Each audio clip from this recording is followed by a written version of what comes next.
A poeira vermelha da BR-153 grudava no para-brisa como sangue seco.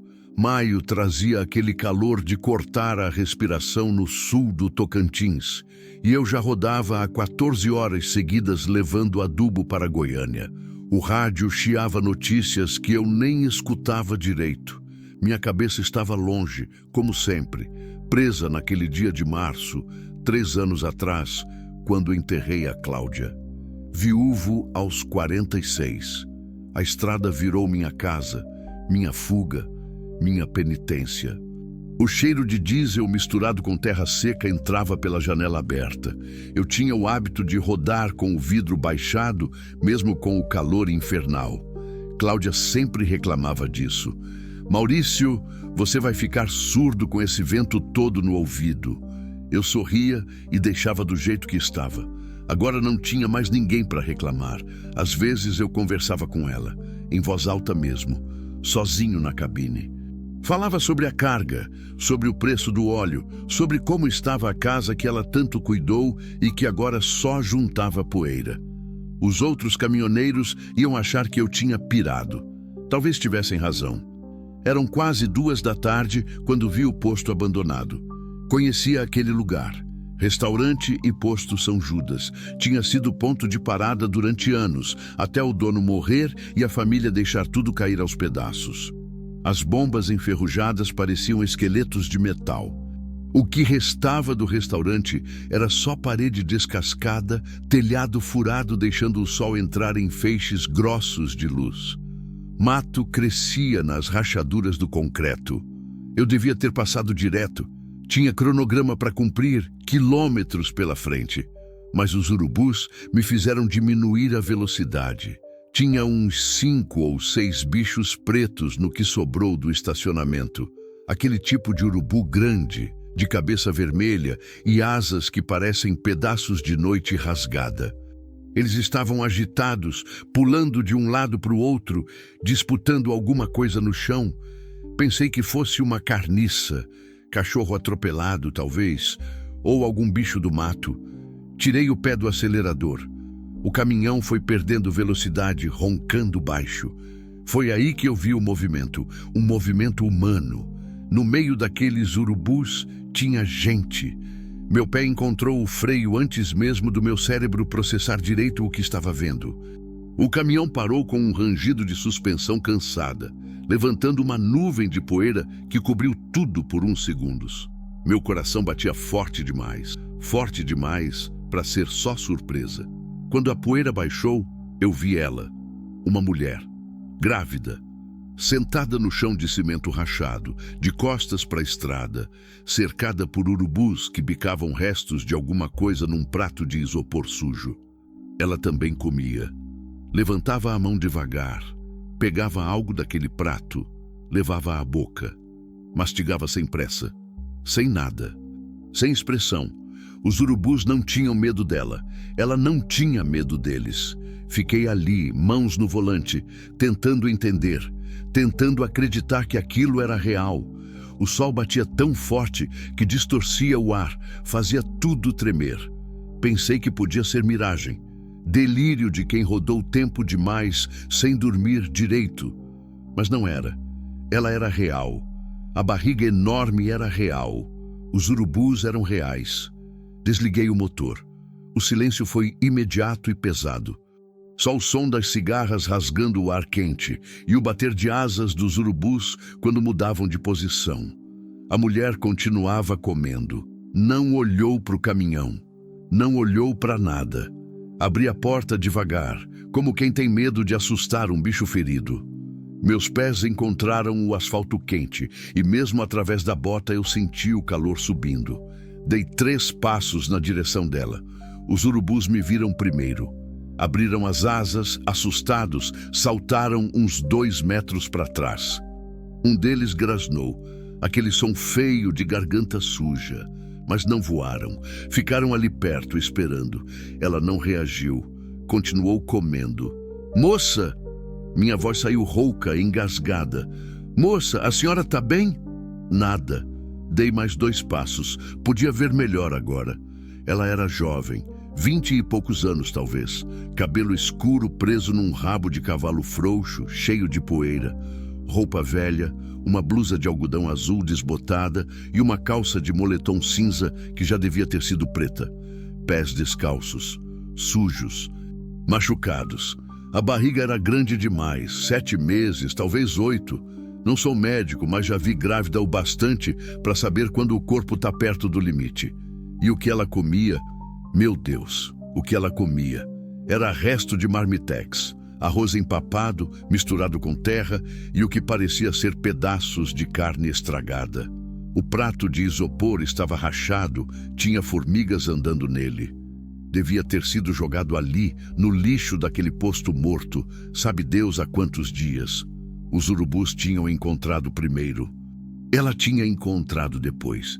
Moça! Tentei de novo, mais perto agora. Moça, olha para mim.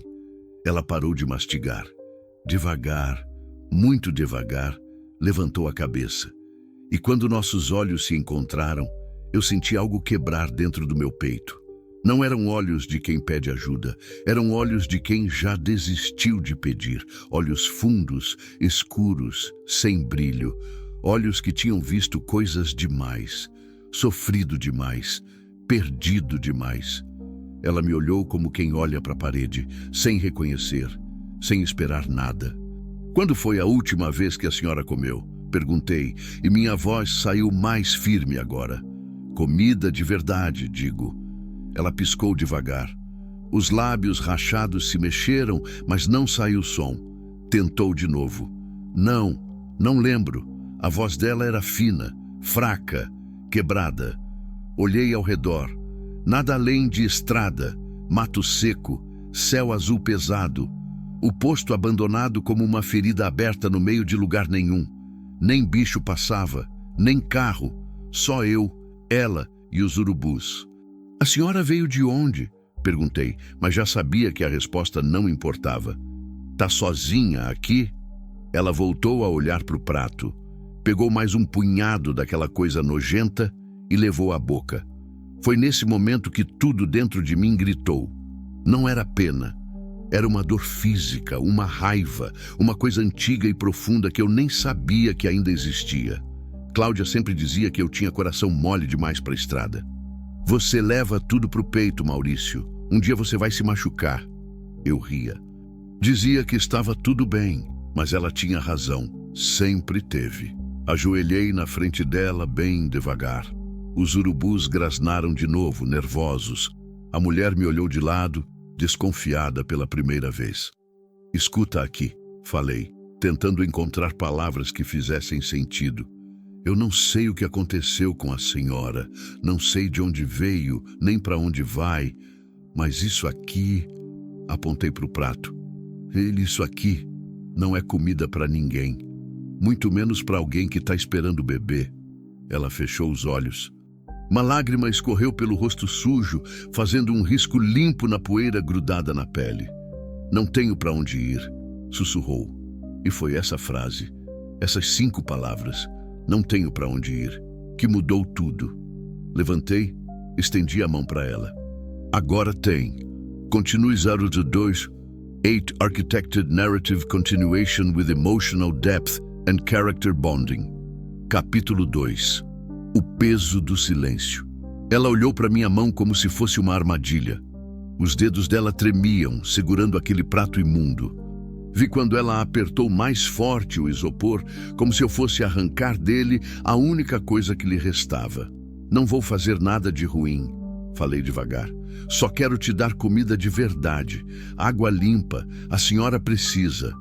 Os urubus deram mais uns passos para trás, impacientes. Um deles bateu as asas pesadas, levantando poeira. O cheiro era ruim ali, lixo velho, carne podre, abandono. Ela soltou o prato, caiu no chão com um som oco, levantou a mão trêmula e colocou na minha. A pele dela estava quente demais. Febre, talvez, ou só o sol inclemente daquele maio maldito. Ajudei ela a se levantar e quase não aguentou. As pernas bambearam. Segurei firme pela cintura, sentindo como ela era leve demais, frágil demais para estar carregando uma vida dentro dela. Devagar, murmurei, sem pressa. Fomos até o caminhão em passos curtos. Ela mancava da perna direita. Vi o pé machucado com cortes que já estavam começando a infeccionar. Quanto tempo ela andou descalça? Quantos quilômetros até chegar naquele lugar esquecido por Deus? Abri a porta do carona e ela olhou para a cabine como quem olha para um palácio. Hesitou. Pode subir, encorajei. Tá limpo, tem ar-condicionado. Ela subiu com dificuldade. Acomodei ela no banco, coloquei o cinto. Ela não disse nada. Só respirava fundo, olhos fechados, como se estivesse tentando acreditar que aquilo era real. Fechei a porta, contornei o caminhão. Os urubus já tinham voltado para o prato abandonado. A natureza não desperdiça nada. Eu que tinha desperdiçado 3 anos da minha vida. Subi na cabine e liguei o motor. O ar-condicionado começou a roncar, jogando um vento gelado que fez ela arrepiar inteira. Peguei uma camisa limpa que estava no banco de trás e coloquei sobre os ombros dela. Obrigada. Foi a primeira palavra que soou como gente, como alguém que ainda lembrava que existia humanidade no mundo. Dirigi uns 500 metros e parei no acostamento, debaixo de uma árvore seca que pelo menos dava uma sombra rala. Desliguei o motor. Silêncio de novo. Ela olhava para as próprias mãos sujas, como se tivesse vergonha. Espera aqui, falei. Vou pegar umas coisas. Desci e fui até o baú que ficava atrás da cabine. Sempre carrego uma caixa de isopor com comida. Sanduíches, frutas, água mineral. Caminhoneiro que não anda preparado, passa fome na estrada. Peguei tudo e voltei. Quando abri a porta, ela tinha começado a chorar. Sem som, só lágrimas escorrendo, molhando a camisa que eu tinha dado. Não falei nada. Subi, fechei a porta, abri uma garrafa de água e estendi para ela. Bebe devagar, avisei. Devagar, senão passa mal. Ela pegou a garrafa com as 2 mãos e bebeu. Eu via a garganta dela se movendo, engolindo água como quem engole vida. Quando parou, já tinha bebido metade da garrafa. Tem mais, falei, mostrando outras 3 garrafas no chão. Bebe o quanto quiser. Abri um sanduíche de queijo com presunto. Ela olhou para a comida e os olhos encheram de novo. Come, pedi. Por favor. Ela pegou o sanduíche e deu a primeira mordida. Mastigou devagar, fechou os olhos. Mais lágrimas. Comeu metade sem parar. Depois parou de repente, a mão na barriga. Tá passando mal? Preocupei-me. Não, ela sussurrou. É que faz muito tempo. O estômago não está acostumado. Então come devagar, sem pressa. Tem mais. Fiquei ali, vendo ela comer. Cada mordida parecia um milagre pequeno. Quando terminou o sanduíche, ofereci uma banana. Ela aceitou. Depois, uma maçã. Depois, mais água. O silêncio dentro da cabine era denso, mas não era ruim. Era o silêncio de 2 pessoas que tinham esquecido como se conversa, ou que nunca souberam. Pensei na Cláudia. Ela teria feito a mesma coisa. Teria parado, ajudado, levado para casa. A gente não pode ver gente sofrendo e virar a cara, Maurício. Era o que ela sempre dizia. Principalmente quando tinha criança envolvida. Cláudia queria ter filhos. Tentamos por anos, não veio. Os médicos disseram que era ela. Ela chorou muito. Eu disse que não importava, que ela bastava. E bastava mesmo. Até o dia em que o câncer levou ela embora e me deixou com um buraco no peito que nem a estrada conseguia preencher. Como é seu nome? Perguntei, quebrando o silêncio. Ela demorou a responder. Olhava pela janela, vendo o mato seco balançar com o vento quente. Jéssica, disse por fim. Jéssica Maria. Maurício, me apresentei. Maurício Tavares. Ela acenou com a cabeça, ainda sem me olhar. Jéssica. Escolhi as palavras com cuidado. Preciso saber. Você fugiu de alguém? O corpo dela ficou tenso. Vi os ombros subirem, a respiração prender. Porque se fugiu. Continuei, antes que ela pudesse responder. Eu preciso saber. Para te ajudar direito, não vou te entregar para ninguém. Mas preciso saber. Mais silêncio. Longo. Pesado. Para fugir. Ela disse enfim, a voz tão baixa que quase não ouvi. Fugi dele. Do pai do bebê? Ela assentiu. Ele te machucou? Outro aceno. Esse mais lento, mais doloroso.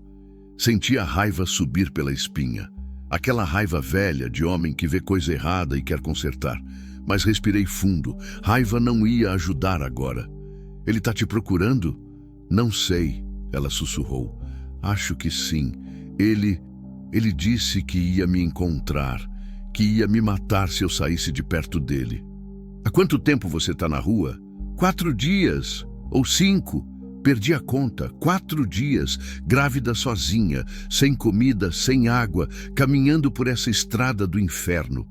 Como ela ainda estava viva? De onde você é? Paraíso do Tocantins, respondeu. Saí de lá andando. Peguei carona com um caminhão até Guaraí. Depois andei mais. Quando cheguei naquele posto, não consegui ir mais longe. Paraíso do Tocantins ficava a quase 200 quilômetros dali. Ela tinha andado tudo isso. Grávida. Sem nada. Tem família? Alguém que possa te ajudar? Ela balançou a cabeça. Minha mãe morreu quando eu tinha 12 anos. Meu pai, ele me botou para fora quando engravidei. Disse que eu tinha trazido vergonha para a família. A história era velha, velha demais. E ainda assim doía como se fosse nova. E amigos? Tinha uma amiga em Guaraí. Fui até lá. Mas quando cheguei, o marido dela não deixou eu ficar. Disse que não queria problema. Problema. Ela era um problema. Uma mulher grávida, fugindo de um homem violento, era um problema que ninguém queria ter, menos eu. Não sei o que tinha acontecido comigo naquele momento. Talvez fosse a solidão de 3 anos me corroendo por dentro. Talvez fosse a lembrança da Cláudia, do filho que nunca tivemos. Talvez fosse só o certo a se fazer. Escuta, Jéssica, falei virando para ela. Eu vou te levar para Goiânia. Tenho que entregar essa carga lá. Depois a gente vê o que faz. Te levo num hospital, num abrigo, onde você quiser. Mas agora você precisa de médico. Esse bebê precisa de cuidado. Ela me olhou pela primeira vez de verdade. Os olhos ainda fundos, ainda cansados, mas com algo diferente agora. Algo parecido com esperança. Por que tá fazendo isso? Perguntou. Você nem me conhece. Pensei na resposta. Pensei em tudo que podia dizer. Mas o que saiu foi a verdade mais simples. Porque alguém tinha que fazer. Ela soltou um soluço. Cobriu o rosto com as mãos e chorou de verdade agora. Chorou como quem chora tudo que guardou, tudo que aguentou, tudo que doeu. Deixei ela chorar. Às vezes choro é remédio. É o corpo limpando a dor. Quando ela se acalmou, liguei o motor de novo. A estrada ainda era longa. Goiânia ficava a umas 6 horas dali. Mas pela primeira vez em 3 anos, eu não estava sozinho na cabine. E por mais estranho que parecesse, aquilo não me assustava. Aquilo me acalmava. Continue 0223 Orchestrated Emotional Narrative Continuation with Sensory Details. Capítulo 3. A estrada que une feridas. A BR-153 se esticava à frente como uma cicatriz na terra vermelha. O sol começava a baixar, mas o calor continuava brutal. Liguei o rádio num volume baixo, uma música sertaneja velha, dessas que a Cláudia gostava. Jéssica tinha adormecido encostada na janela, a respiração pesada, irregular. Eu dirigia no automático, aquele jeito de quem conhece cada curva, cada buraco, cada pedaço de asfalto remendado. Mas minha cabeça não estava na estrada, estava naquela mulher ao meu lado, no bebê que crescia dentro dela, no homem que ela tinha fugido. Já tinha visto muita coisa ruim na estrada, acidente, morte, gente abandonada. Mas nunca tinha visto alguém tão perto do fim quanto ela estava quando a encontrei. Mais 1 hora, talvez 2, e os urubus teriam ganhado. Olhei para o retrovisor por instinto. Nenhum carro atrás. A estrada estava vazia, como sempre ficava nesse trecho entre Guaraí e Porangatu. Vazio que dava para pensar, vazio que machucava. Jéssica se mexeu, gemeu baixinho. A mão foi para a barriga. Diminuí a velocidade, atento. "Tá tudo bem?" perguntei. Ela abriu os olhos devagar, desorientada. Levou uns segundos para lembrar onde estava. "Só uma pontada", murmurou. "Passa. Tem certeza? Posso parar se precisar." "Não. Continua. Eu prefiro que a gente chegue logo." Voltei a acelerar. O caminhão roncava firme, comendo quilômetros. Passamos por uma placa. Porangatu, 87 quilômetros. "Maurício." A voz dela era hesitante. "Fala. Você é casado?" A pergunta me pegou desprevenido. Segurei o volante mais forte. "Era", respondi. "Minha esposa morreu há 3 anos." "Sinto muito." "Eu também." Silêncio. Ela olhava para as próprias mãos. Como ela era? Ninguém me perguntava sobre a Cláudia. As pessoas sabiam que ela tinha morrido e evitavam o assunto, como se falar dos mortos fosse acordar a dor. Mas a dor não dormia. Nunca dormiu. Ela era... Procurei as palavras. Ela era o tipo de pessoa que fazia a casa inteira brilhar só de estar lá. Sabe quando você chega em casa depois de uma viagem ruim e tem alguém esperando com comida quente e um abraço? Era assim, todo dia. Vocês eram felizes. Não era pergunta, era constatação. "Muito", confirmei. Ela me aguentou por 22 anos. Não deve ter sido fácil. Um sorriso fraco apareceu no rosto de Jéssica. Breve, mas estava lá. "Do que ela morreu?" "Câncer", respondi, a palavra ainda pesada na boca. "Começou no pulmão. Quando descobrimos, já tinha espalhado. 6 meses depois, ela se foi." "Você estava com ela?" "No final, tava." Segurei a mão dela até o último suspiro. Jéssica limpou uma lágrima que escorreu. Não sei se era por mim ou por ela mesma. "Pelo menos você pôde se despedir", disse baixinho. "Tem gente que não tem nem isso." Tinha razão. Eu tinha tido tempo. Tempo de dizer as coisas importantes. Tempo de pedir perdão pelos dias que passei fora, pelas vezes que escolhi a estrada em vez dela. Tempo de ouvir que estava tudo bem, que ela entendia, que me amava do mesmo jeito. Mas tempo não tira a dor. Só muda o jeito que ela corta. "E você?" perguntei. "Como você conheceu ele?" "O pai do bebê?" Ela ficou tensa de novo. Levou um tempo para responder. "Num show de rodeio em Paraíso", começou devagar. "Faz 1 ano e meio. Ele era bonito, simpático. Me chamou para dançar. Conversamos a noite toda. Pensei que tinha encontrado alguém bom." "Quando mudou?" "No começo não mudou. Ele era atencioso. Me levava para passear, me dava presente, disse que me amava no 2º mês." Eu acreditei. Sempre acreditam, pensei, até que seja tarde demais. "A gente foi morar junto", continuou. "Casa dele, na beira da cidade. Foi aí que começou. Primeiro era só ciúme. Onde você vai? Com quem você estava falando? Eu achava que era porque ele gostava de mim, que era cuidado. Conheço essa história. Já ouvi versões dela em todo posto de beira de estrada do Brasil. Depois veio a primeira vez que ele me empurrou. A voz dela estava mais baixa agora. Porque eu tinha conversado com o vizinho. Só um bom dia, mas para ele foi traição. Ele pediu desculpa. Chorou. Disse que nunca mais ia fazer. Eu acreditei de novo. A Gi piorou. Muito. Passou a bater de verdade, com a mão fechada, no rosto, nas costas, onde não aparecesse tanto. Eu tentei sair. Tentei voltar para o meu pai. Foi quando ele me botou para fora. Disse que eu que tinha escolhido aquele homem, então tinha que aguentar. A raiva voltou a ferver no meu peito. Que tipo de pai faz isso com a própria filha? Voltei para a casa dele, continuou Jéssica.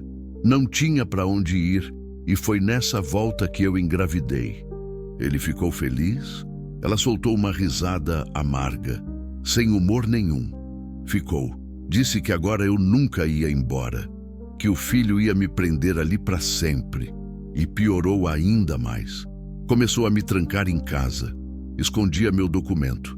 Não me deixava falar com ninguém. Eu era prisioneira na própria casa. Olhei para ela, tão jovem, tão quebrada. Quanta maldade tem que existir em alguém para fazer isso com outra pessoa? Até que você fugiu. Até que eu fugi, confirmou. Semana passada. Ele tinha saído para trabalhar. Esqueceu de trancar a porta por dentro. Eu esperei até ter certeza que ele tinha ido longe. Peguei uma muda de roupa e saí. Andei pela cidade até conseguir carona com um caminhão que ia para Guaraí. E andou o resto. Andei, sem dinheiro, sem nada. Quando cheguei naquele posto, eu não tinha mais força. Pensei em deitar e deixar acontecer o que tinha que acontecer. A voz dela quebrou. Respirou fundo antes de continuar. Então você apareceu? Não respondi. Não tinha o que dizer. Eu tinha aparecido. E agora, o que eu ia fazer com ela? Deixar num hospital em Goiânia e seguir viagem? Fingir que não tinha visto? Que não sabia? Não podia fazer isso. Cláudia não deixaria. E no fundo, eu também não conseguiria. Maurício. Jéssica chamou hesitante. Você acha que ele vai me encontrar? A pergunta que eu temia. Não sei, respondi honesto. Mas enquanto você estiver comigo, ele vai ter que passar por cima de mim primeiro. Ela me olhou com aqueles olhos fundos, carregados de dor e cansaço, mas tinha gratidão ali também. E talvez, só talvez, um começo fraco de confiança. O sol mergulhou no horizonte, tingindo tudo de laranja e vermelho. A estrada ganhava sombras compridas. Acendi os faróis. Jéssica comeu mais um sanduíche e bebeu mais água. A barriga dela se mexeu, o bebê chutando. Ela colocou minha mão sobre a barriga. Senti o movimento forte, vivo. Uma vida querendo nascer no meio de tanto caos. É menino, ela disse. Descobri num ultrassom que fiz escondido. Já pensou em nome? Ela balançou a cabeça. Não, tinha medo de me apegar. Entendi, medo de amar algo que podia ser arrancado dela. Medo de sonhar quando a vida só tinha dado pesadelo. Eram quase 7 da noite quando vi as luzes de Porangatu ao longe. Decidi parar para abastecer e comer algo quente. Jéssica precisava de comida de verdade. E eu precisava de um plano. Parei num posto conhecido, desses que tem restaurante 24 horas e banheiro limpo. Desliguei o motor. Vou abastecer, avisei. Você quer descer? Esticar as pernas? Tem banheiro ali. Ela olhou para a rua, para os carros que passavam, para os caminhoneiros que enchiam tanque. O medo estava estampado no rosto. E se alguém me reconhecer? Ninguém vai te reconhecer. Falei com firmeza que eu não tinha certeza de sentir. Mas se preferir, você fica aqui. Eu trago comida. Não, ela decidiu. Eu preciso ir no banheiro e quero lavar o rosto. Descemos juntos. Ela mancava mais agora. O pé machucado devia estar doendo. Caminhamos até o banheiro feminino e esperei do lado de fora. Quando ela saiu, tinha lavado o rosto e o cabelo. Ainda estava suja, machucada, cansada, mas parecia mais gente, mais viva. Fomos até o restaurante. Pedi 2 pratos feitos: arroz, feijão, bife, batata frita, salada. Comida simples, mas quentinha e farta. Jéssica devorou como se não tivesse amanhã. Estava terminando de comer quando o celular dela vibrou no bolso da calça. Ela congelou. O garfo parou no ar. O que foi? Perguntei. Com mãos trêmulas, ela tirou um celular velho do bolso. A tela rachada mostrava uma mensagem. Ela leu e ficou branca, pálida como cera. Jéssica, ela virou a tela para mim. Eu sei que você está viva. Eu sei que você está fugindo. Quando eu te encontrar, você vai desejar ter morrido naquela estrada. O número era desconhecido. Ele tinha encontrado ela. Continue 02.25 Orchestrated Narrative Tension while Developing Character Dynamics and Emotional Stakes, capítulo 4, quando a fuga vira caçada. O restaurante continuava barulhento ao redor, garfos batendo em pratos, conversas de caminhoneiros, o rádio tocando sertanejo. Mas para mim tudo tinha virado silêncio, só conseguia ver aquelas palavras na tela rachada. Quando eu te encontrar, você vai desejar ter morrido naquela estrada. Jéssica tremia. O celular quase caiu da mão dela. Como ele conseguiu meu número? Sussurrou. Eu mudei o chip, comprei outro usado numa banca em Guaraí. Como ele descobriu? Peguei o celular dela e olhei a mensagem de novo. Mandada há 10 minutos. Enquanto a gente comia, ele estava enviando aquela ameaça. Tem mais alguém que sabe esse número? Perguntei, tentando manter a voz calma. Só a mulher da banca. E minha amiga de Guaraí. Foi ela que me deu o dinheiro pro chip. Ele deve ter ido atrás dela. Ameaçou, ela contou. Jéssica cobriu o rosto com as mãos. Eu não devia ter ido lá. Não devia ter colocado ela em perigo. Ele é capaz de qualquer coisa. Olhei ao redor do restaurante. Ninguém prestava atenção na gente. Só caminhoneiros cansados, famílias de viagem, funcionários fazendo o trabalho deles. Mas, de repente, todos pareciam suspeitos. Qualquer um ali podia estar procurando ela. A gente precisa sair daqui, falei, jogando umas notas na mesa. Agora. Levantei e ajudei ela a se levantar. Caminhamos rápido até o caminhão. Meu coração batia forte demais. Os olhos varriam o estacionamento, procurando qualquer coisa fora do lugar, qualquer movimento estranho. Subi ela no caminhão e fechei a porta. Contornei correndo, entrei, tranquei as portas. Liguei o motor e saí do posto acelerando mais do que devia. Onde ele mora? Perguntei quando já estava de volta na BR-153, Paraíso do Tocantins, na saída da cidade, perto da serraria. Ele tem carro? Uma caminhonete velha, branca, Ford F1000, merda. Com uma caminhonete ele podia cobrir terreno rápido. E se ele sabia que ela estava viva, se sabia que ela estava na estrada, ele podia estar vindo atrás. Quantos quilômetros tem daqui até Paraíso? Uns 150, ela respondeu, a voz falhando. 150 quilômetros, 2 horas de carro, menos se ele dirigisse igual louco. E homem com raiva dirige igual louco. Maurício, eu tenho medo. Jéssica chorava agora. Eu tenho muito medo do que ele vai fazer se me encontrar. Ele não vai te encontrar. Falei com uma convicção que eu precisava sentir. A gente vai chegar em Goiânia. Vou te deixar num lugar seguro, um abrigo, algum lugar onde ele não possa entrar. Ele vai procurar nos abrigos. Ele conhece gente. Tem amigos na polícia. Claro que tinha. Homem assim sempre tem. Dirigi em silêncio por alguns quilômetros, a cabeça girando. Cada farol que aparecia no retrovisor fazia meu estômago apertar. Podia ser ele. Podia ser só mais um caminhoneiro. Não tinha como saber. Joga esse celular fora, ordenei. O quê? Joga pela janela. Agora. Se ele conseguiu o número, talvez consiga rastrear. Não dá para arriscar. Ela hesitou apenas um segundo. Abriu a janela e jogou o aparelho na estrada. Vi pelo retrovisor o celular se espatifando no asfalto. Pronto, ela disse. Agora ele não pode me achar. Mas a gente sabia que não era tão simples. Se ele tinha descoberto o número, podia descobrir outras coisas.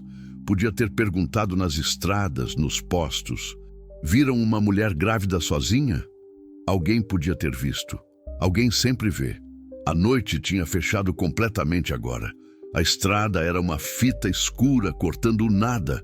Apenas os faróis de alguns carros que passavam na direção contrária, rápidos como meteoros. Me conta sobre ele, pedi.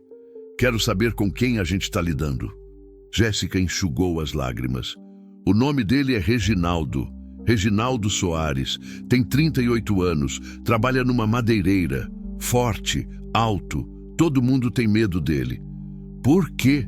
Porque ele já machucou gente antes. Bateu num cara que olhou para mim num bar. Quebrou o braço do homem. A polícia foi chamada, mas não deu nada. Os policiais são amigos dele, jogam sinuca juntos, cidade pequena. Todo mundo conhece todo mundo. Impossível fugir sem que alguém conte. Ele tem arma? Jéssica ficou quieta. Quieta demais. Jéssica, ele tem arma? Tem, sussurrou. Uma pistola. Ele guarda debaixo do colchão. Já ameaçou usar em mim algumas vezes, quando eu chorava demais. Quando contrariava ele, senti o frio subir pela espinha. Não era mais só um homem violento. Era um homem violento e armado caçando a mulher grávida que tinha fugido dele. E eu tinha me metido no meio, mas não me arrependi, nem por um segundo. Escuta, Jéssica, falei, olhando para ela. Eu não vou deixar ele te pegar. Entendeu? Não vou. Você não conhece ele, não sabe do que ele é capaz. Não conheço mesmo, mas já vi homem ruim antes, e homem ruim só funciona quando a gente tem medo. A gente não vai ter medo, era mentira. Eu tinha medo, medo pela vida dela, pelo bebê. E se eu tivesse que admitir, medo pela minha própria vida também. Mas medo não podia ser o que guiava as decisões agora. Passamos por uma placa, Goiânia, 245 quilômetros. Ainda tinha muita estrada pela frente, muita noite, muita chance dele aparecer. Você tá armado? Jéssica perguntou de repente. Não, respondi. Nunca precisei, mas tem um pé de cabra atrás do banco e uma chave de roda. Não era muito, mas era o que tinha. Rodamos mais 1 hora em silêncio tenso. Cada carro que aparecia atrás fazia ela se encolher no banco. Cada caminhonete branca que passava na pista contrária fazia meu coração disparar. Eram quase 9 da noite quando vi as luzes azuis e vermelhas piscando à frente. Barreira policial. Merda, murmurei. E o que foi? Jéssica se endireitou, olhando para frente. Polícia, blitz na estrada. Ela ficou pálida. Eles vão me entregar para ele. Se a polícia é amiga dele... Calma, pedi, desacelerando. Deixa eu pensar. Mas não tinha tempo para pensar. A blitz estava ali. 3 viaturas, cones fechando a pista, policiais com colete refletor parando os carros. Não tinha como voltar. Não tinha para onde desviar. Se perguntarem alguma coisa, instrui rápido. Você é minha sobrinha. Tá grávida, tá indo comigo para Goiânia fazer exames, entendeu? Mas... Entendeu? Entendi. Parei o caminhão atrás de um carro. Um policial se aproximou, lanterna na mão. Abri a janela. Boa noite, cumprimentei. Boa noite, ele respondeu, iluminando a cabine com a lanterna. A luz passou por mim, depois por Jéssica. Ele franziu a testa. Documentos. Entreguei minha carteira de motorista e os documentos do caminhão. Ele examinou tudo com calma. Olhou para Jéssica de novo. E a moça? Documento dela? Não trouxe. Jéssica falou rápido, a voz trêmula. Esqueci em casa. Como assim esqueceu? O policial não pareceu convencido. Ela é minha sobrinha, expliquei. Tá grávida, passando mal. Vou levar ela em Goiânia num hospital. Saímos com pressa. O policial me encarou. Depois encarou ela. Os segundos se arrastavam. Desce do caminhão, ordenou. O coração afundou no peito. Algum problema, senhor? Tentei manter a voz firme. Desce. Os dois. Não tinha escolha. Desci devagar. Jéssica desceu do outro lado, tremendo inteira. Outro policial se aproximou dela. Foi quando vi a caminhonete branca parada do outro lado da pista e o homem saindo dela. Alto, forte, cabelo cortado rente, barba fechada, olhar de quem caça. Reginaldo, ele tinha nos encontrado. Continues o 2.27 Orchestrated Narrative Tension through Confrontation, Escape and Emotional Stakes. Capítulo 4. Quando o predador encontra a presa. Reginaldo atravessou a pista com passos largos. Tinha aquele jeito de quem sabe que já ganhou. De quem sabe que tem o poder do lado dele. Jéssica soltou um gemido baixo, quase animal. Puro terror. É ela, ele disse alto, apontando. É minha mulher. Fugiu de casa faz uma semana. Tô procurando por ela. O policial que tinha me parado olhou para ele, depois para Jéssica. Conhece ele, moça? Jéssica não conseguiu responder. Estava travada, os olhos arregalados fixos em Reginaldo. O corpo tremia tanto que eu ouvia os dentes batendo. Claro que conhece. Reginaldo avançou mais. Tá grávida do meu filho. Teve um treco na cabeça e sumiu. A família tá desesperada. Eu tô desesperado. A mentira saía fácil demais da boca dele, coberta de preocupação falsa. Isso é verdade? O policial perguntou para Jéssica. Ela abriu a boca, fechou, abriu de novo. Nenhum som saiu. Ela tá em choque, Reginaldo explicou, a voz cheia de uma gentileza venenosa. Coitada, grávida, confusa. Graças a Deus que encontrei ela. Obrigado pelo trabalho de vocês, rapazes. Vou levar ela para casa agora. Deu um passo na direção dela. Foi quando meu corpo se moveu. Me coloquei entre ele e Jéssica, bloqueando. Ela não vai com você, falei, e nem reconheci minha própria voz. Estava dura, fria. Reginaldo parou. Os olhos dele me mediram. Um sorriso fino apareceu no canto da boca. Quem é você, velho? Alguém que viu ela comendo lixo com urubu, respondi. Alguém que viu as marcas no corpo dela, os machucados, o medo. O sorriso dele morreu. Você não sabe de nada. Sei o bastante. Senhor Maurício, o policial interveio. O senhor precisa sair da frente.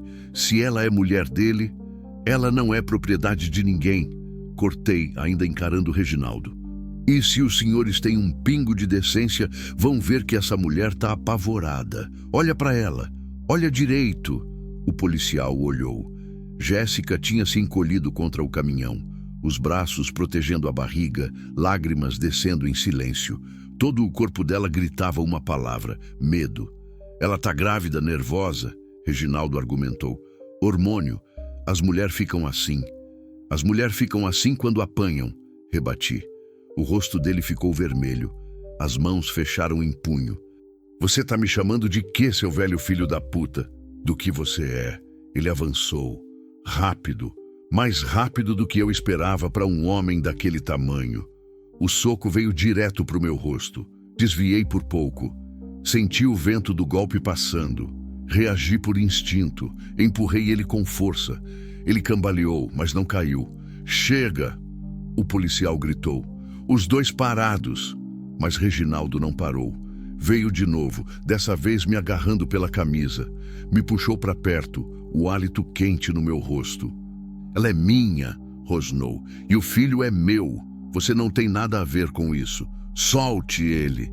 A voz veio de trás. Firme, feminina. Todos viramos.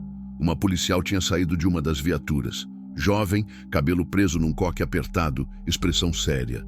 A mão dela estava na coronha da arma no coldre. Solte ele agora, repetiu. Reginaldo me soltou devagar, as mãos erguidas em falsa rendição. Só tô tentando levar minha mulher para casa, oficial. A policial se aproximou. Passou por mim, passou por Reginaldo, foi direto até Jéssica. Moça, chamou, a voz mais suave agora. Você quer ir com esse homem? Jéssica olhou para ela, depois para Reginaldo. Ele a encarava com aqueles olhos que eu já conhecia. A ameaça silenciosa, o aviso. Jéssica, chamei. Fala a verdade. Eles não podem te obrigar. Podem sim. Reginaldo interveio. Ela é minha esposa. Vocês são casados no papel? A policial perguntou. Silêncio. São ou não são? Moramos juntos há mais de um ano, ele respondeu. União estável. Mesma coisa. Não é mesma coisa, a policial rebateu. Olhou para Jéssica de novo. Moça, preciso que você responda, com suas próprias palavras. Você quer ir com ele? A voz de Jéssica saiu pequena, quebrada. Não, uma palavra, mas mudou tudo. Reginaldo explodiu. Que porra é essa? Você é minha mulher, tá carregando meu filho? Senhor, acalme-se, a policial advertiu. Não vou me acalmar, ela é louca, tá confusa. Tá grávida e não sabe o que tá fazendo. Ela parece bem lúcida para mim. A policial respondeu, a voz gelada. Você não sabe de nada. Reginaldo apontou para mim. Foi esse velho que botou minhoca na cabeça dela. Ela estava bem até ele aparecer. Ela estava comendo lixo com urubu. Gritei de volta. Eu achei ela na beira da estrada, sem comida, sem água, grávida e abandonada. Isso tá bem? Ela fugiu. Fugiu porque é maluca. Ela fugiu porque você batia nela. O silêncio caiu pesado. Todos os policiais olhavam agora. Alguns motoristas que tinham parado na blitz também observavam, curiosos. Reginaldo respirava pesado. Os olhos dele eram pura raiva. Raiva e algo mais, algo perigoso. Moça, a policial se virou completamente para Jéssica. Ele bateu em você? Jéssica tremia tanto que mal conseguia ficar de pé. Responde. A policial insistiu, mas a voz era gentil.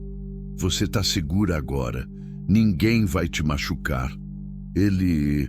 Jéssica soluçou. Ele bate em mim desde que a gente começou a morar junto. Todo dia. Por qualquer coisa. Eu tava com medo que ele matasse o bebê. Por isso eu fugi. A policial assentiu devagar. Olhou para os colegas. Depois para Reginaldo. Senhor, o senhor vai ter que vir comigo para a delegacia. Precisa registrar um boletim, esclarecer a situação. Boletim de quê? Reginaldo estava descontrolado agora. Ela tá mentindo. Vocês vão acreditar nela? Numa vagabunda que... Cuidado com as palavras. A policial cortou, a voz dura como pedra. Vocês conhecem ela? Reginaldo apontou para Jéssica. Vocês sabem quem ela é? E vão acreditar nela só porque tá chorando?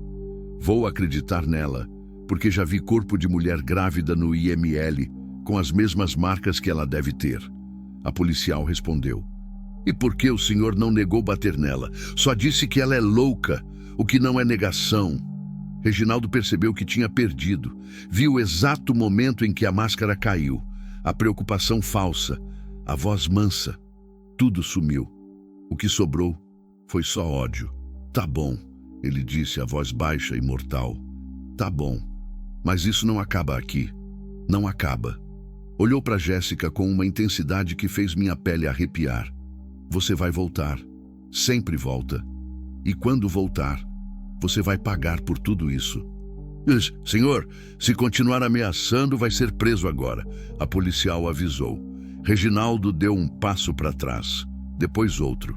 Olhou para mim. E você, velho? Você devia ter passado direto. Mas não passei, respondi. Ele cuspiu no chão e voltou para a caminhonete. Entrou batendo a porta. O motor rugiu. Ele saiu acelerando, as rodas cantando no asfalto. A policial se aproximou de mim. Vocês vão precisar registrar ocorrência também. Ameaça, violência doméstica. Mas não aqui, em Goiânia. Lá tem uma delegacia especializada em mulher. A gente vai, prometi. Obrigado, ela acenou. Olhou para Jéssica. Você foi corajosa. Continua sendo. Não volta para ele. Nunca. Homem assim não muda. Jéssica assentiu, ainda chorando. Liberaram a gente. Voltamos para o caminhão em silêncio. Jéssica mal conseguia andar. Ajudei ela a subir. Quando fechei a porta, ela desabou em soluços violentos. Não falei nada. Só esperei ela chorar. Chorar tudo. Quando ela se acalmou, liguei o motor. Ele não vai desistir, ela disse, a voz rouca. Você viu os olhos dele. Ele vai atrás de mim. Eu sei, respondi.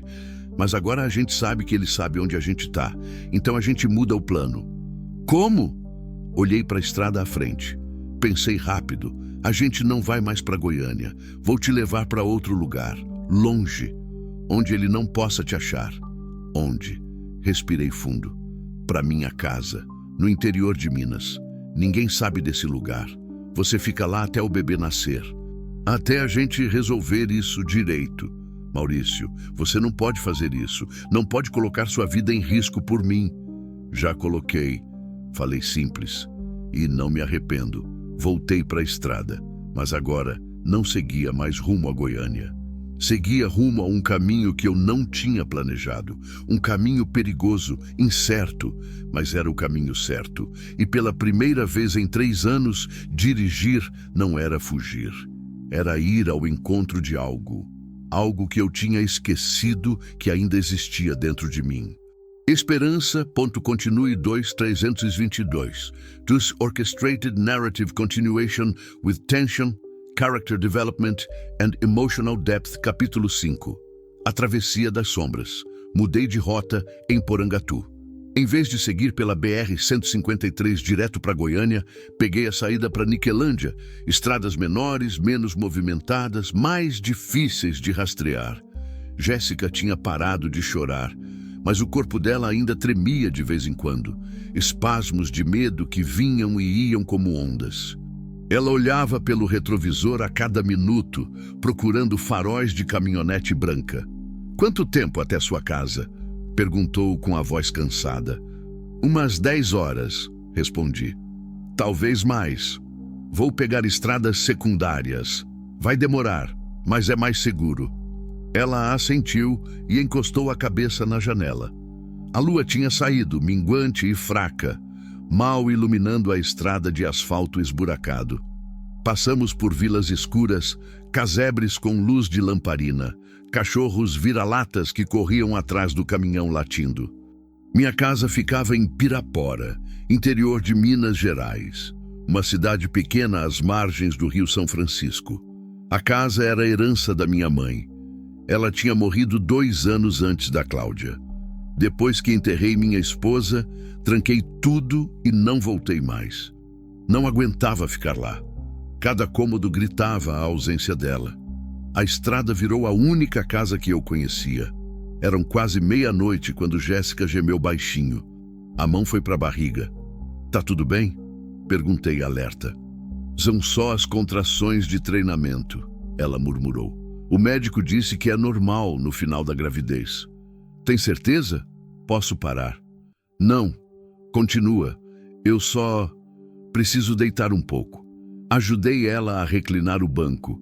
Peguei um travesseiro que tinha atrás e coloquei sob a cabeça dela. Ela fechou os olhos e a respiração foi acalmando. Eu dirigia no silêncio da madrugada, só o ronco do motor e o asfalto batendo sob os pneus. Passamos por Niquelândia dormindo. As ruas vazias, os postes fracos jogando sombras longas. Uma cidade fantasma. Pensei em Reginaldo, nos olhos dele quando olhou para Jéssica. Aquele tipo de ódio não some. Aquele tipo de homem não desiste. Ele ia procurar, ia caçar. E quando encontrasse, apertei o volante com mais força. Não ia encontrar, eu não ia deixar. 3 da manhã. Jéssica dormia profundamente agora, a boca entreaberta, uma das mãos ainda na barriga. Parecia tão jovem dormindo, tão vulnerável. Como alguém podia bater numa mulher grávida?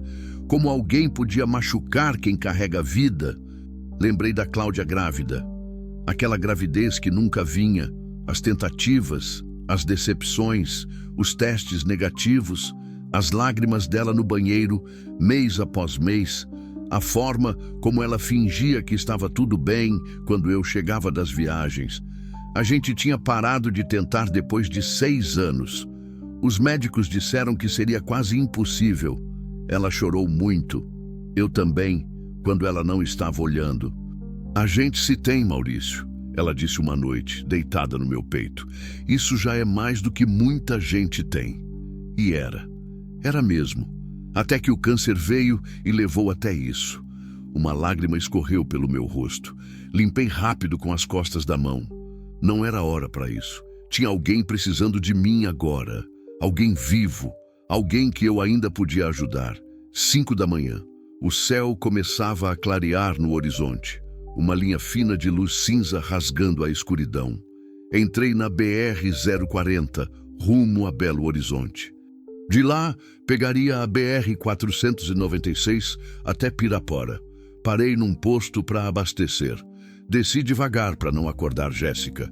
Enquanto o frentista enchia o tanque, fui até o banheiro. Lavei o rosto com água fria. Olhei no espelho. Um velho cansado me encarava de volta. 56 anos parecendo 70, cabelo grisalho, rugas fundas, olhos vermelhos de sono. Quando foi que eu tinha ficado tão velho? Voltei para o caminhão. Jéssica tinha acordado e olhava pela janela desorientada. Onde a gente tá? Perto de Curvelo, respondi. Falta umas 4 horas. Como você tá? Com fome, ela admitiu. E preciso ir no banheiro. Vamos comer alguma coisa então. Entramos no restaurante do posto, quase vazio nessa hora. Pedi café com leite, pão na chapa, bolo de fubá.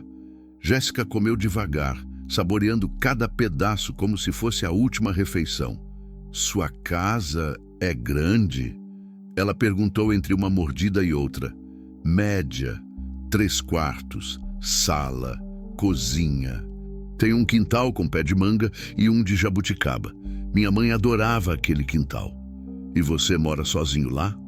Não moro. A casa está fechada há 3 anos. Desde que... Não terminei. Não precisava. Desculpa, Jéssica murmurou. Não queria trazer lembranças ruins. Não são ruins, falei e era verdade. São só doloridas, mas boas. Ela era uma mulher boa. Igual você é um homem bom. Olhei para ela. Pro rosto ainda inchado de tanto chorar, pros olhos que começavam a ter vida de novo. Eu não sou bom, disse, só faço o que precisa ser feito. É por isso que você é bom. Terminamos de comer, voltamos para a estrada. O sol tinha nascido completamente agora, iluminando o cerrado seco dos 2 lados da pista. Amarelo, marrom, verde apagado, a cor do Brasil profundo. Passamos por Curvelo, depois por Corinto. Vilarejos pequenos grudados na estrada como feridas que não cicatrizam. Gente pobre, vida dura, mas vida ainda assim. Eram quase 10 da manhã quando entramos em Pirapora. A cidade acordava devagar, lojas abrindo, gente na praça, crianças indo para a escola. O rio São Francisco corria largo e barrento ao lado da cidade, carregando história e lama. É bonito aqui, Jéssica comentou, olhando pela janela. Costumava ser mais, respondi. Quando eu era criança, o rio tinha mais água, mais vida. Agora está secando, como tudo. Peguei uma rua de terra na saída da cidade. A casa ficava uns 3 quilômetros do centro, num terreno grande, cercado por uma cerca de arame farpado caindo aos pedaços. Quando parei o caminhão na frente do portão de ferro enferrujado, meu coração apertou. Tinha voltado. Depois de 3 anos, tinha voltado. Desci e abri o portão. Rangia tanto que assustou um bando de pombas que tinha feito ninho na cerca. O caminhão entrou devagar pelo caminho de pedras soltas. No fim, a casa. Casa simples, pintada de branco, ou que tinha sido branca um dia. Agora era mais cinza que outra coisa. Telha de barro, janelas de madeira, varanda na frente com 2 cadeiras de balanço. As cadeiras onde eu e Cláudia sentávamos nas tardes de domingo. Parei o motor. Silêncio absoluto. Só o canto de cigarras e o vento mexendo nas folhas secas do quintal. Jéssica desceu devagar, segurando na porta do caminhão para se equilibrar. Olhou ao redor. É aqui? É aqui. Fui até a porta. A chave ainda estava onde eu sempre deixava, dentro de um vaso vazio na varanda. Algumas coisas nunca mudam. Coloquei a chave na fechadura. Girei. A porta abriu com um gemido de dobradiça seca e o cheiro me atingiu como um soco. Cheiro de casa fechada, de móveis velhos, de memórias empoeiradas, cheiro de Cláudia. Entrei devagar, Jéssica atrás de mim. A sala estava exatamente como eu tinha deixado. Os móveis cobertos com lençóis brancos, o retrato de casamento na parede. O sofá onde Cláudia morreu nos últimos dias porque não queria morrer no hospital. Maurício, a voz de Jéssica me trouxe de volta. Você tá bem? Tô, menti. Só fazia tempo. Abri as janelas. A luz do dia entrou, revelando camadas de poeira em tudo. Tirei os lençóis dos móveis. Cada movimento levantava nuvens cinzas que dançavam no ar. O quarto de hóspedes é no fundo, falei apontando. Pode usar esse. Vou arrumar, trocar os lençóis. Eu ajudo. Você descansa. Tá grávida. Já fez demais. Maurício, eu não sou inválida. Deixa eu ajudar. Preciso fazer alguma coisa ou vou enlouquecer pensando. Então arrumamos juntos. Tiramos a poeira, trocamos lençóis, varremos o chão, abrimos todas as janelas para deixar o ar entrar. A casa foi voltando à vida aos poucos. Era meio-dia quando terminamos. Suor escorria por nós dois, mas o lugar estava respirável. Estava vivo de novo. Preparei almoço. Arroz, feijão, ovo frito, comida simples, comida de casa. Comemos na mesa da cozinha onde eu tinha comido 1000 refeições com Cláudia, mas dessa vez não doía tanto. Dessa vez tinha alguém do outro lado da mesa. Depois do almoço, Jéssica tomou banho. Dei para ela roupas da Cláudia que ainda estavam guardadas. Ficavam grandes, mas serviam. Ela deitou no quarto de hóspedes e dormiu. Fiquei na varanda, sentado numa das cadeiras de balanço, olhando o quintal, as árvores, o céu azul infinito. Pensei em tudo que tinha acontecido, em como a vida muda num piscar de olhos. Ontem de manhã eu era só um caminhoneiro viúvo rodando sozinho. Agora tinha uma mulher grávida fugindo de um homem violento dormindo no meu quarto de hóspedes. A vida é estranha, imprevisível. E às vezes, quando a gente menos espera, ela dá uma segunda chance de cuidar, de proteger, de importar para alguém. Fiquei ali até o sol começar a descer, até as sombras ficarem longas. Foi quando ouvi o barulho, um motor, na estrada de terra, vindo na direção da casa. Levantei rápido, o coração disparado, fui até a janela da frente e olhei. Uma caminhonete branca entrava pelo portão. Reginaldo tinha nos encontrado. Continuous 235 Orchestrated Narrative, Tension Through Character, Confrontation and Transformation. Capítulo 5. Quando o medo vira coragem. O sangue gelou nas minhas veias. A caminhonete branca avançava devagar pela estrada de terra, levantando poeira vermelha. Reginaldo ao volante, o rosto uma máscara de raiva fria. Como ele tinha encontrado? Como? Não importava agora, ele estava ali. Corri até o quarto de hóspedes. Jéssica dormia profundamente, deitada de lado, uma mão protegendo a barriga. Sacudi ela devagar. Jéssica, acorda, agora. Ela abriu os olhos, ainda sonolenta. Que foi? Ele está aqui. O sono sumiu instantaneamente. Ela sentou na cama, o terror estampado no rosto. Como? Como ele achou? Não sei, mas você precisa se esconder. Vai pro banheiro, tranca a porta. Não sai de lá. Maurício, vai! Ela se levantou cambaleante, correu pro banheiro no fundo da casa. Ouvi a porta trancar, a chave girando, voltei para a sala. Pela janela vi a caminhonete parar na frente da casa. O motor desligou. Silêncio. Reginaldo desceu devagar. Não tinha pressa. Sabia que tinha a vantagem. Vestia uma camisa preta, jeans, botas e na cintura, enfiada no cós da calça, eu vi o cabo de uma arma. Meu coração martelava tão forte que eu ouvia o som dele nos ouvidos. Olhei ao redor procurando algo. Qualquer coisa. Peguei o cabo de vassoura que estava encostado na parede. Não era muito, mas era o que tinha. Reginaldo subiu os 3 degraus da varanda. Parou na porta. Bateu. 3 pancadas secas. Maurício! Gritou. Eu sei que você tá aí dentro. E sei que ela tá também. Não respondi. Fiquei parado atrás da porta, o cabo de vassoura nas mãos suadas. Olha, velho. A voz dele ficou mais calma, quase amigável. Eu não quero confusão com você. Você só fez uma burrada. Acontece. Mas agora você vai abrir essa porta, vai me dar minha mulher e meu filho, e a gente esquece tudo isso. Beleza? Continuei em silêncio. Maurício! A voz explodiu.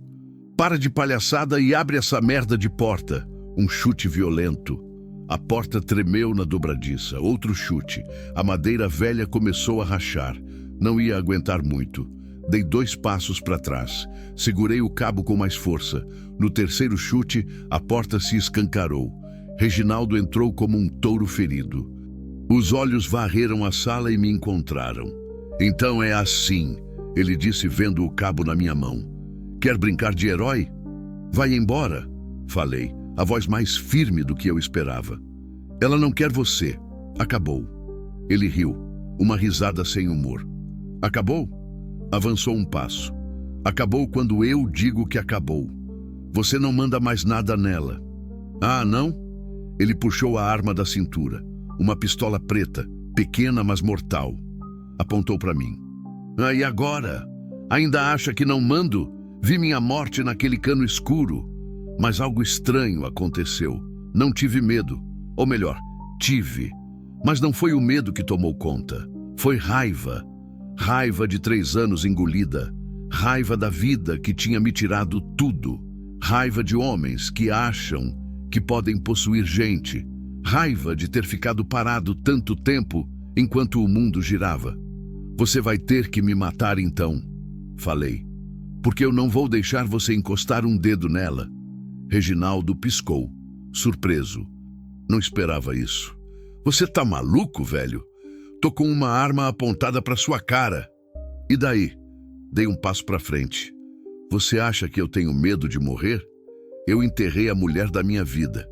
Vi ela definhar na minha frente e não pude fazer nada. Você acha que uma bala me assusta? Ele hesitou. Só 1 segundo. Mas hesitou.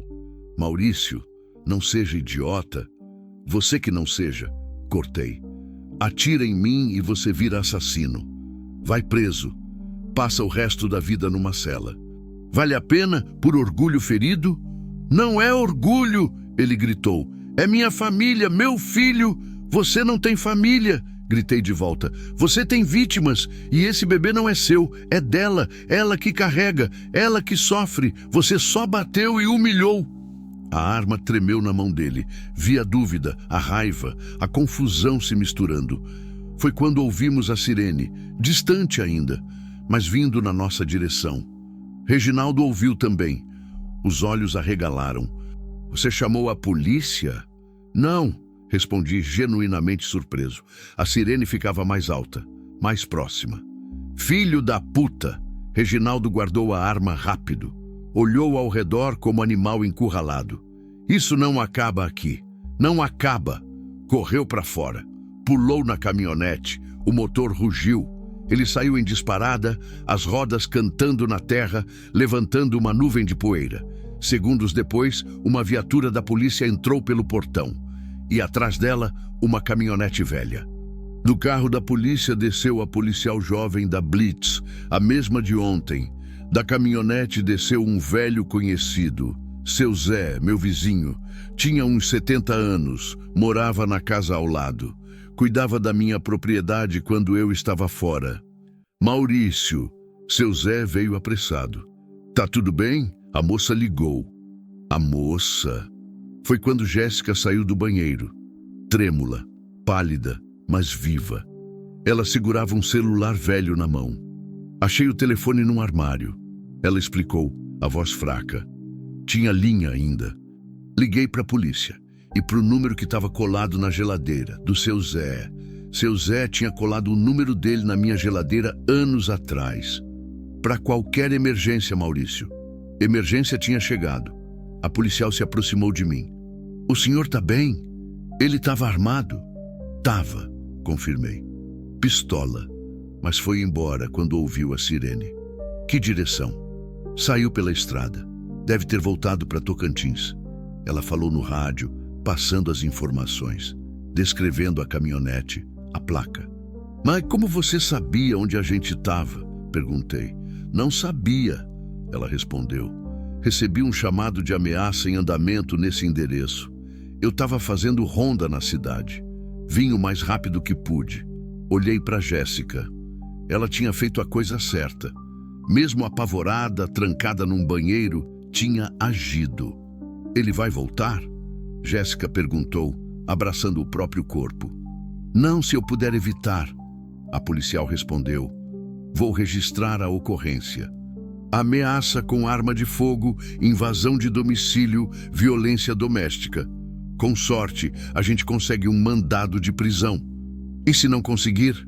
A policial não respondeu. A resposta estava nos olhos dela. Todo mundo sabia como era. Homem com contatos. Cidade pequena. Justiça que não chega a tempo. Seu Zé colocou a mão no meu ombro. Maurício, você precisa de ajuda? Posso chamar o pessoal. A gente fica de olho. O pessoal era a vizinhança. Homens e mulheres que tinham crescido ali. Que conheciam cada palmo daquela terra. Obrigado, Zé, falei, sentindo o peso das últimas horas desabar sobre mim. Agradeço mesmo. A policial ficou mais 1 hora. Fez o registro. Tirou fotos da porta arrombada. Anotou tudo. Prometeu passar todos os dias para verificar. Quando ela foi embora, o sol já estava se pondo. Seu Zé ajudou a consertar a porta. Colocou uma tranca nova, mais forte. Amanhã trago o Dinho para fazer um serviço direito, prometeu. Essa madeira tá velha, precisa trocar. Quando ele foi embora, fiquei sozinho com Jéssica. Ela estava sentada no sofá, olhando para a parede. Não chorava, só olhava. Sentei ao lado dela. Você foi muito corajosa, falei. Não foi coragem, ela respondeu. Foi desespero. Eu ouvi ele falando, ouvi a raiva na voz. Eu sabia que se ele entrasse, ia matar a gente. Mas não entrou, você impediu. Ela finalmente me olhou. Os olhos vermelhos, fundos, cansados. Mas tinha algo novo ali. Algo que não tinha visto antes. Determinação. Maurício, eu não posso ficar aqui para sempre, disse. Não posso colocar você em perigo. Você não... Posso sim, você viu. Ele veio. Achou a gente. Vai voltar. E da próxima vez, pode não ter sirene para assustar ele. Ela tinha razão. Eu sabia disso. Então o que você quer fazer? Jéssica respirou fundo. Colocou as mãos na barriga. Quero fazer boletim de ocorrência. Medida protetiva. Tudo certinho. Quero que prendam ele. Ou que pelo menos ele saiba que se encostar em mim, vai preso. Ah, isso pode demorar. Eu sei. Mas enquanto isso, eu fico aqui. Se você deixar, até o bebê nascer, depois eu vejo o que faço. Mas não vou fugir mais. Cansei de fugir. Olhei para ela. Tão jovem e já tão cansada de correr. Tão jovem e já entendendo que fugir não resolve. Às vezes a gente precisa parar e enfrentar, mesmo com medo, mesmo sem garantia. Você pode ficar, falei, o tempo que precisar. Ela soltou um suspiro longo. Fechou os olhos. Obrigada. Por tudo. Por parar. Por me ajudar. Por arriscar sua vida. Eu que agradeço. Ela abriu os olhos confusa. Pelo quê? Pensei na resposta. Pensei em como explicar. Por me fazer lembrar que ainda tô vivo. Ela não respondeu. Só pegou minha mão e apertou. E ficamos assim.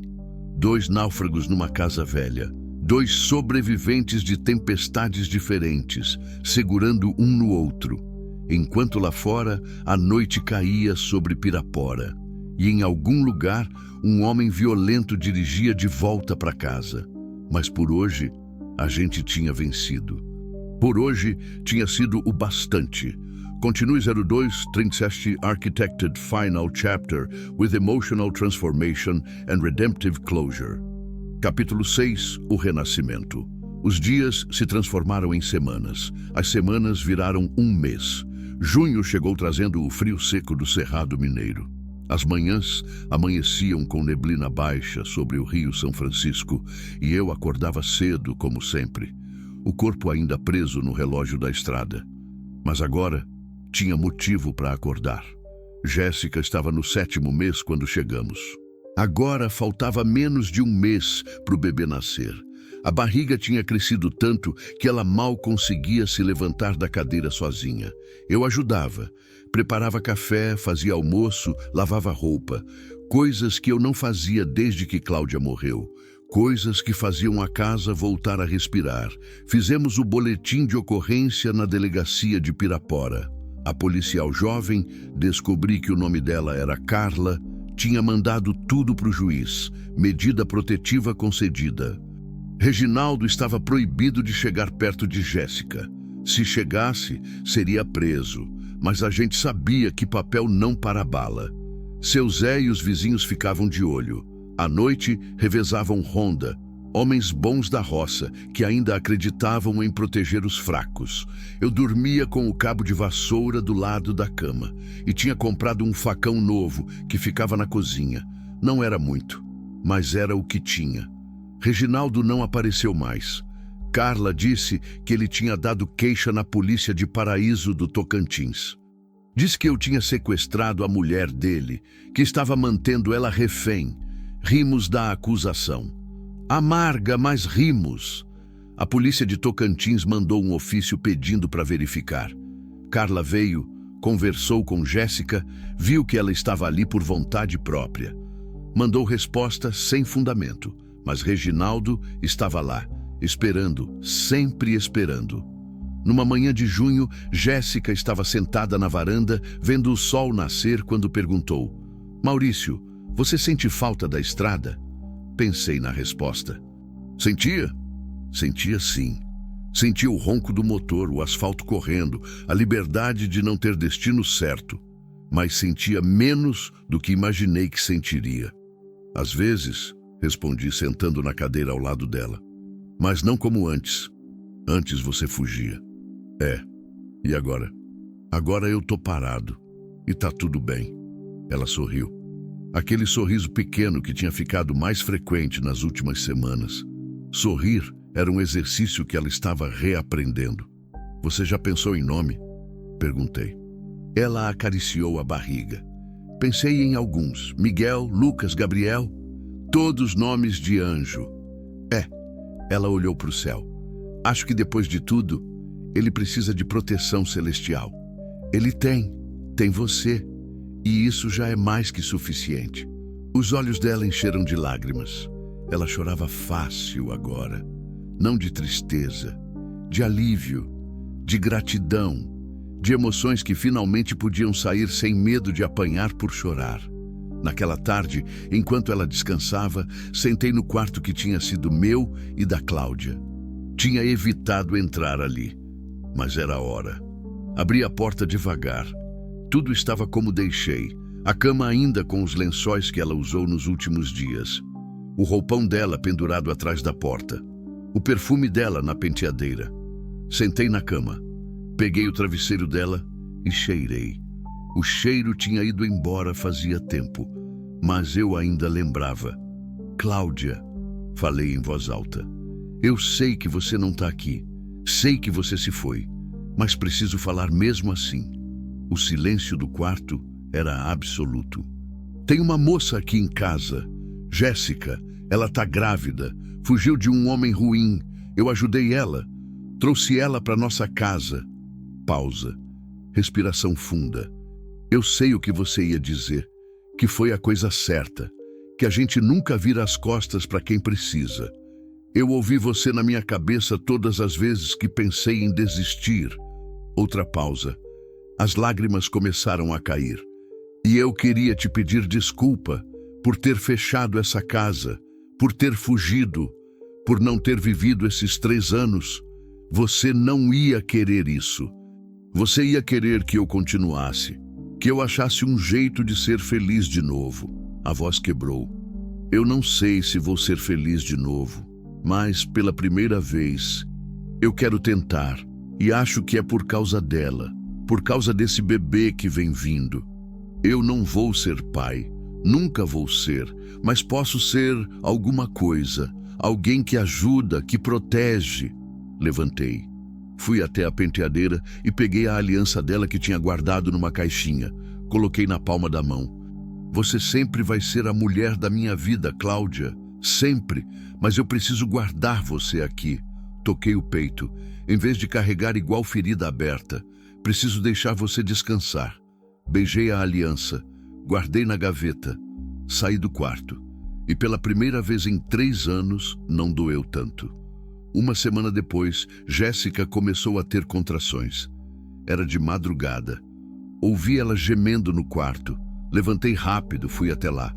São contrações, ela disse, a testa suada, mas ainda estão espaçadas. O médico disse que é normal no fim. A gente tinha ido ao posto de saúde. Doutora Maria, uma senhora de 60 anos que tinha feito mais de 1000 partos, acompanhava Jéssica. Disse que estava tudo bem, que o bebê era forte, que quando chegasse a hora, era para levar ela direto para o hospital. Quer que eu leve você agora? Perguntei. Não, ainda não. Vamos esperar. Fiquei com ela. Cronometrei as contrações. 20 minutos. 15. 10. Quando chegou em 5, coloquei ela no caminhão e disparei para o hospital de Pirapora. Eram 6 da manhã quando chegamos. Enfermeiras correram, cadeira de rodas. Jéssica sendo levada. Senhor, o senhor é o pai? Uma enfermeira perguntou. Não, sou... O que eu era? Sou amigo, família. Pode esperar aqui na sala. A gente chama quando acabar. Sentei numa cadeira de plástico duro, sozinho na sala de espera. O relógio na parede marcava cada segundo com uma lentidão cruel. Pensei na Cláudia, em como ela teria adorado estar ali, esperando um bebê nascer. Qualquer bebê. Pensei em Jéssica, sozinha naquela sala de parto. Sem mãe, sem família, só doutores estranhos. Levantei, fui até a recepção. Posso ficar com ela? Na sala? Ela está sozinha. A recepcionista hesitou, olhou para a tela do computador. O senhor é... Sou a única família que ela tem. Ela me olhou por um longo momento. Depois assentiu. Sala 3. Precisa colocar avental e máscara. Fiz o que mandaram. Entrei na sala. Jéssica estava deitada, ligada em aparelhos, o rosto contorcido de dor. Quando me viu, os olhos encheram. Maurício, tô aqui. Peguei a mão dela. Não vou sair. As horas passaram em dor e suor e gritos abafados. Jéssica apertava minha mão com força que eu não sabia que ela tinha. Os médicos entravam e saíam. Doutora Maria chegou. Assumiu o parto. Tá quase, ela disse. Mais um pouco. E então, às 11h43 da manhã, de um dia de junho frio e claro, um choro ecoou pela sala. Um choro de bebê, de vida nova. É um menino, doutora Maria anunciou, levantando o bebê. Pequeno, vermelho, perfeito. Jéssica chorava e ria ao mesmo tempo. Eu só chorava. Colocaram o bebê no peito dela. Ela o abraçou como quem abraça o mundo inteiro. Oi, meu amor, sussurrou. Oi, meu filho. Você conseguiu. A gente conseguiu. Olhei para aquela cena. Mãe e filho. Vida, apesar de tudo. Esperança, apesar do caos. E algo dentro de mim que estava quebrado há 3 anos começou a se consertar. Não completamente, nunca completamente, mas o bastante para sentir de novo. 2 semanas depois, Jéssica estava na varanda com o bebê no colo. Ela tinha escolhido o nome, Miguel Tavares. Tinha insistido no sobrenome. Ele precisa de um sobrenome de alguém bom, ela disse, e você é a pessoa mais boa que eu conheço. Não discuti. Não tinha força para discutir. Seu Zé trouxe um berço usado. A vizinha trouxe roupinhas. A cidade inteira, aos poucos, soube da história. E em vez de julgar, ajudaram. Porque cidade pequena às vezes é assim. Pode te julgar, mas também pode te abraçar. Carla apareceu numa tarde. Tenho notícias, disse séria. O coração apertou. Reginaldo foi preso. Ontem. Tentou invadir a casa da ex-mulher dele em Paraíso. A primeira mulher antes da Jéssica. Tinha medida protetiva também. Ele quebrou. Tá preso agora. Vai responder por tudo. Jéssica, que estava escutando, soltou um suspiro tão profundo que parecia vir da alma. Acabou? Ela perguntou, quase sem acreditar. Não completamente, Carla admitiu. Ele pode sair, mas agora tem processo. Tem medida protetiva violada. Tem arma ilegal. Vai ficar um tempo longe. E quando sair, vai ter que pensar 2 vezes. Não era perfeito, mas era o que tinha. Naquela noite, depois de colocar Miguel para dormir no berço ao lado da cama dela, Jéssica veio até a varanda onde eu estava. Maurício, preciso falar uma coisa. Fala. Ela se sentou, respirou fundo. Eu vou ficar em Pirapora. Vou procurar trabalho, uma casa, começar de novo aqui. Você não precisa sair daqui. Preciso sim, ela disse gentil. Não porque eu quero, mas porque é o certo. Você já fez muito, demais. E eu preciso aprender a andar sozinha, por mim, pelo Miguel. Sabia que ela estava certa, sabia que esse dia ia chegar, mas doeu mesmo assim. Quando? Quando eu conseguir emprego. Doutora Maria disse que o posto de saúde está precisando de recepcionista. Vou tentar. Mas enquanto isso, posso ficar ajudando com a casa, cuidando do quintal, pagando de algum jeito? Você não me deve nada. Devo tudo, ela corrigiu. Mas talvez o jeito de pagar não seja indo embora rápido, mas construindo algo aqui. Para que quando eu for, a gente ainda seja família.